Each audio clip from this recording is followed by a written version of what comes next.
Bonjour, bonsoir et bienvenue à ce cours. Je suis le docteur Prisme et le thème d'aujourd'hui est la lumière. On peut observer la lumière tous les jours et pourtant peu d'entre nous sauraient donner une définition précise de ce qu'est la lumière. Selon le dictionnaire Larousse, la lumière est un rayonnement électromagnétique dont la longueur d'onde, comprise entre 400 et 780 nanomètres, correspond à la zone de sensibilité de l'œil humain entre l'ultraviolet et l'infrarouge.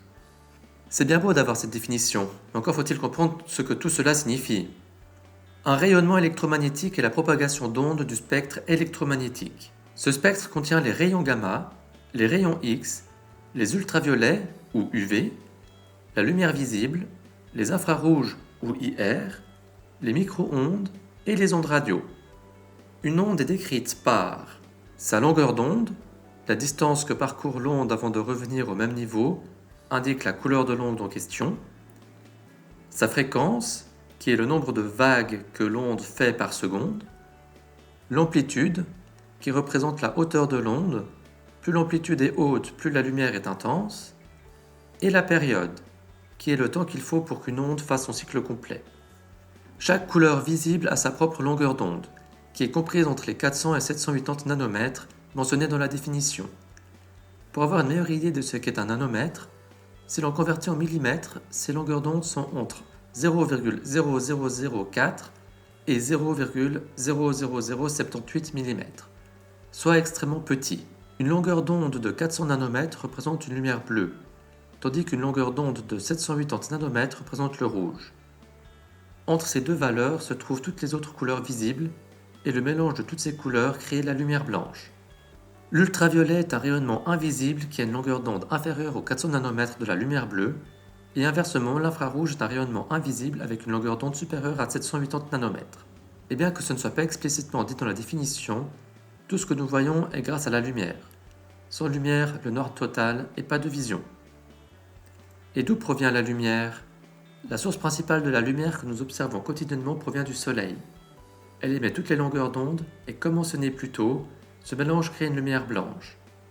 D'autres sources de lumière sont, par exemple, les ampoules, les lampes, les tubes néons ou le feu. Ces sources n'émettent pas forcément un mélange de toutes les longueurs d'onde et peuvent donner une lumière un peu plus bleue, rouge ou autre selon la source. Ensuite, toutes les surfaces sur lesquelles la lumière arrive réfléchissent cette lumière qui parvient à nos yeux et nous permettent ainsi de voir ce qui nous entoure. Si vous voyez une maison avec un toit rouge lorsque vous vous promenez dans la campagne, c'est que cette maison envoie à vos yeux la lumière qui compose les couleurs de cette dite maison. Un autre exemple intéressant est la Lune. La Lune n'émet pas de lumière d'elle-même. Elle renvoie la lumière que le Soleil lui transmet, illuminant ainsi la nuit qu'elle domine. Comme elle réfléchit cette lumière de manière diffuse, nous pouvons l'observer et elle renvoie suffisamment de lumière pour être considérée comme une source de lumière secondaire. La lumière, ça se déplace ?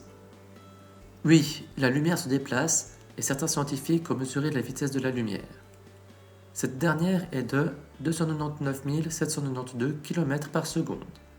Elle est tellement rapide que l'on pourrait croire qu'elle se déplace instantanément. Pourtant, si on prend l'exemple du Soleil, ce dernier se situe à environ 149 600 000 km de la Terre. Pour trouver le temps nécessaire à la lumière du Soleil pour nous parvenir, on doit faire le calcul suivant. 149 600 000 km divisé par 299 792 km par seconde, ce qui nous donne le résultat de 499 secondes, soit 8 minutes et 19 secondes. Donc, quand vous regardez le Soleil en train de se lever, il est en réalité levé depuis plus de 8 minutes, et vous le voyez avec ce décalage de temps. Quand dans cet extrait de Kaamelott, Perceval dit que le temps que la lumière met à atteindre notre œil, on voit que des choses passer. Bah ouais, si ça se trouve, je regarde l'image de ce feu alors qu'il est déjà éteint. bien que la distance soit courte et que le temps nécessaire pour que la lumière atteigne l'œil soit négligeable, celui que l'on considère dans cette série comme un simple d'esprit montre une lucidité scientifique étonnante. Faisons un léger hors-sujet. Vous avez sans doute déjà entendu parler dans des films liés à l'espace ou de science-fiction le terme d'année-lumière. Ce terme n'a en réalité pas grand-chose à voir avec la lumière elle-même, vu qu'il s'agit d'une unité de distance. Comme l'espace est immense, pour indiquer la distance entre deux étoiles, l'unité du kilomètre est ridiculement petit et peu pratique. C'est alors que l'unité de l'année-lumière a été créée. La base de cette unité est Combien de kilomètres la lumière parcourt-elle en une année? Sachant que l'on connaît la valeur de la vitesse de la lumière par seconde, soit 299 792 km par seconde, on multiplie cette valeur par 60 pour avoir la distance parcourue en une minute, puis par 60 minutes pour une heure, par 24 heures pour une journée, et finalement par 365,25 jours pour une année. Le 0,25 représente bien évidemment les années bissextiles, ce qui nous donne qu'une année-lumière est égale à environ 9,46 milliards de kilomètres. Il est difficile de réussir à se représenter à quel point ce chiffre est énorme. Cependant, pour mieux se le représenter, on peut prendre l'avion Concorde, un des avions les plus rapides, connu pour pouvoir faire Paris-New York en 3h30, avec une vitesse de croisière d'environ 2180 km/h. Il faudrait que cet avion incroyablement rapide vole sans s'arrêter pendant environ 495 172 ans pour parcourir une année-lumière. Mais revenons à notre sujet principal, la lumière. Comment se déplace la lumière? La lumière se déplace toujours en ligne droite jusqu'à ce qu'elle entre en contact avec une nouvelle surface. À ce moment-là, 3 phénomènes se produisent: l'absorption, la transmission et la réflexion. L'absorption correspond à l'extinction de la lumière sur la surface. La transmission représente la lumière qui passe au travers de cette surface. Lors de ce passage entre deux milieux, la lumière est souvent déviée, un phénomène que l'on appelle la réfraction. Et finalement, la réflexion est la lumière qui est renvoyée et nous permet de voir les objets.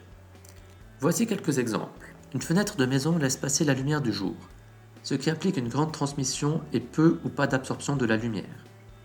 Il y a aussi quelques reflets sur la vitre qui diminuent légèrement la transmission de la lumière. Avec ce mélange des 3 phénomènes, on peut comprendre pourquoi on arrive à voir à travers une fenêtre.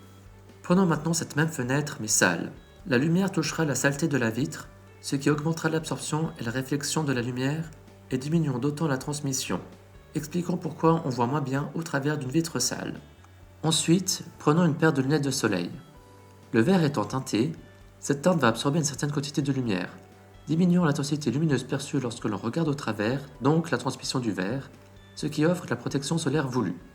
Bien évidemment, les reflets que l'on perçoit sur le verre sont liés à la réflexion.